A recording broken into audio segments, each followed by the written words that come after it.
viennent faire abreuver leur... Non, ça c'est le... C'est pas une bonne photo parce que c'est pas là qu'ils boivent. S'ils buvaient ça, ils auraient vraiment des problèmes. Les abreuvoirs sont derrière, puis j'ai pas retrouvé la photo. Mais les gens payent. C'est-à-dire qu'on paye au mois tant par bête.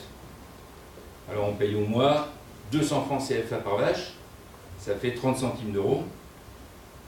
Quand on vient prendre de l'eau pour soi, les grilles, on a un abonnement qui coûte 15 euros, etc., etc. Donc c'est des sommes qui sont non négligeables quand même.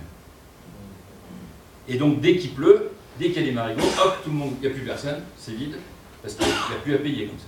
Les becs sont marqués ou pas? Les becs sont toutes marquées, oui. C'est comme au Far West. Alors, maintenant on va arriver au projet Grande Muraille Verte.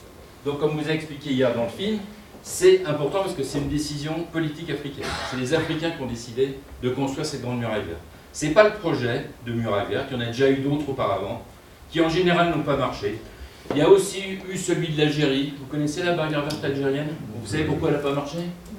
Eh bien, pour deux raisons. La première, ils ont planté une seule espèce, parce qu'en écologie, le drame, c'était le cèdre du Liban. Et deux, quel est le parasite du cèdre du Liban? C'est la chenille processionnaire du pain, qui est venue et qui a tout bouffé.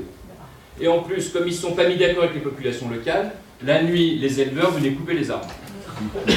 Donc ça ne pouvait pas marcher. C'est très important parce que justement, si la Grande Muraille Verte arrive à marcher, c'est parce qu'on aura associé les populations. On ne peut pas faire les choses contre les gens. En Libye, En Libye? Oui. Attendez. Non, mais avant Non, je crois que ça ne marche pas. Vous avez essayé en Égypte, ça n'a pas marché non plus. En Chine... Ils ont fait la Grande Muraille, ils ont fait, non mais c'est l'eau.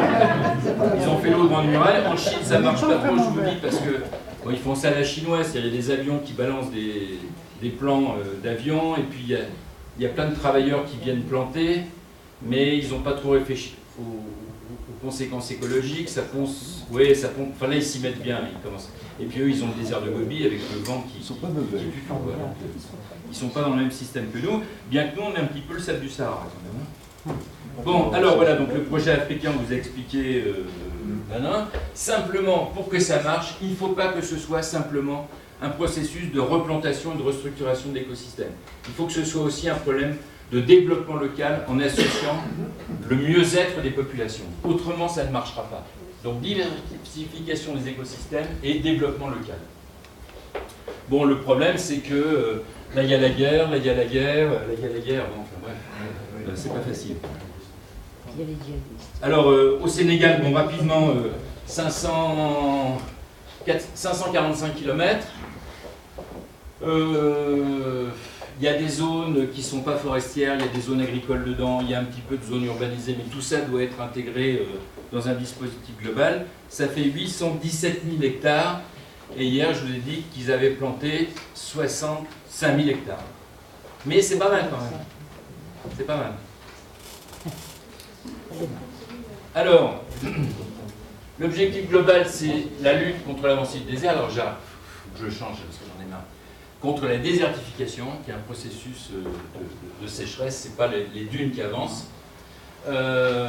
Et donc, il faut gérer les ressources naturelles, et on va en parler, de manière durable, et lutter contre la pauvreté, et surtout contre la migration. Parce que les jeunes qui n'ont pas de boulot, évidemment, partent en ville, après en Europe, etc. Donc, il faut vraiment faire du développement intelligent. Bon, ça c'est un colloque. Alors ça c'est le colloque qui a été un petit peu fondateur, qui a lieu en 2009. Moi j'y étais pas, je travaillais pas encore sur cette thématique, puisque j'ai commencé fin 2009, où ils ont, mais Aliou Guisset y était, enfin j'ai un certain nombre de collègues qui étaient, ils ont choisi les espèces qu'il fallait planter, en éliminant Jatropha, enfin bref, des trucs un peu nanin. L'idée était très simple. Il faut prendre des espèces endémiques, c'est-à-dire des espèces qui sont capables de survivre localement, et deuxièmement, que les gens connaissent. S'ils les connaissent, ils peuvent les utiliser. Si vous leur apportez des espèces qui viennent d'ailleurs, ça va être très difficile. Et on a fait évidemment des études, donc c'est oui.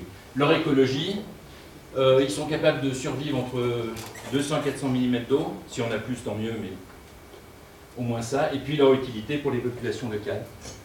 Voilà. Alors, ça c'est intéressant, c'est un travail qui a été fait par mes collègues, qui était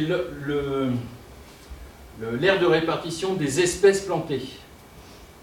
Donc les espèces retenues sont donc sur toute la bande sahélienne et toute la corne de l'Afrique. Il y a des climats quand même assez proches.